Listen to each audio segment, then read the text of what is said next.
We begin with the state of the economy. The U.S. Bureau of Labor Statistics has released the latest inflation data. That's right. The numbers reveal inflation remains high, but slowed slightly in April. Consumer prices are up 8.3% from 1 year ago.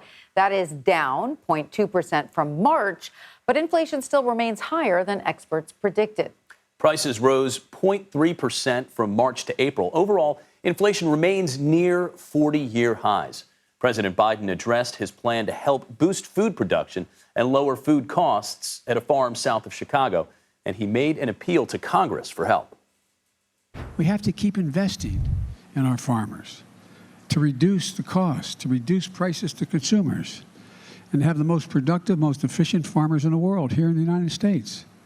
We've always combined generations of know-how with cutting-edge technology to feed us and the world. And I'm going to keep fighting for family farmers like Jeff so we can do what they do best. Hope Congress is going to join me.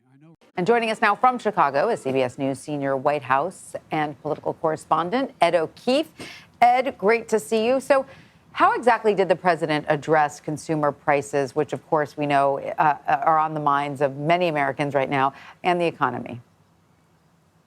Sure. Well, look, in a statement earlier today, he called the modest increase heartening, but once again acknowledged, as he did yesterday, as he did in his remarks just there, that this is a big issue of concern to most Americans and his top economic priority. Remember, what you're seeing him do today, what you saw him do yesterday at the White House, is essentially try to cast this now in more of a political light, saying, I've done everything I can as president thus far by, making permitting easier for farmers, by allowing the sale of, less environmentally friendly gasoline through the summer because it's cheaper, by tapping into the Strategic Petroleum Reserve and taking some other modest steps in terms of health care costs.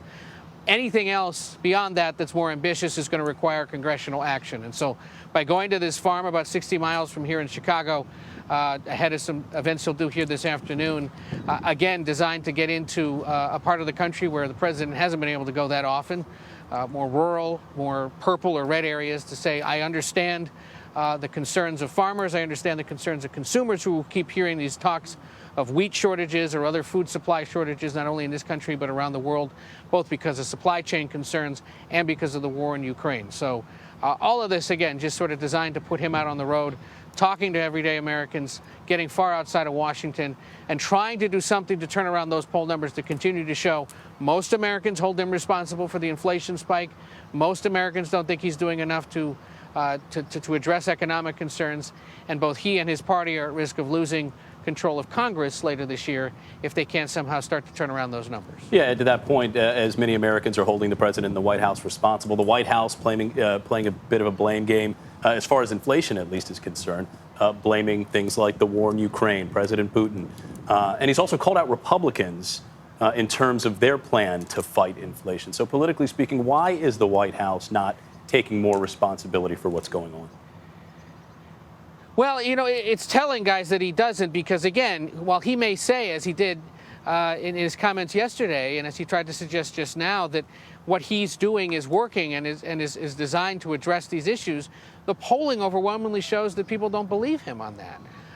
And so what Democrats are doing as we enter this midterm year is something that's worked successfully for them before, back in 2012, back in 2018. They're hoping it will again this year by saying, okay, we're doing what we're doing, but what are Republicans offering you instead?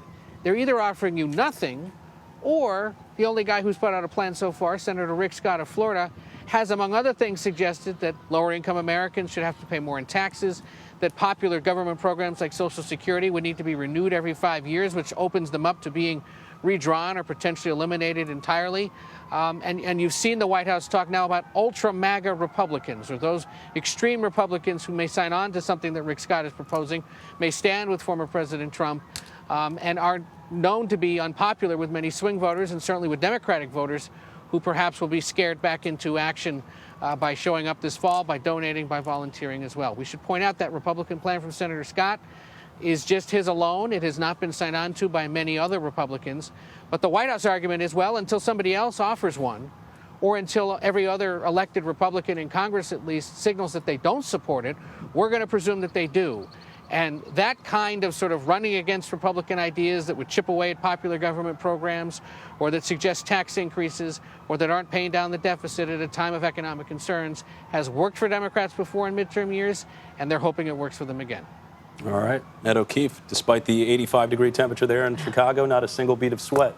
Yeah. Thanks, Ed.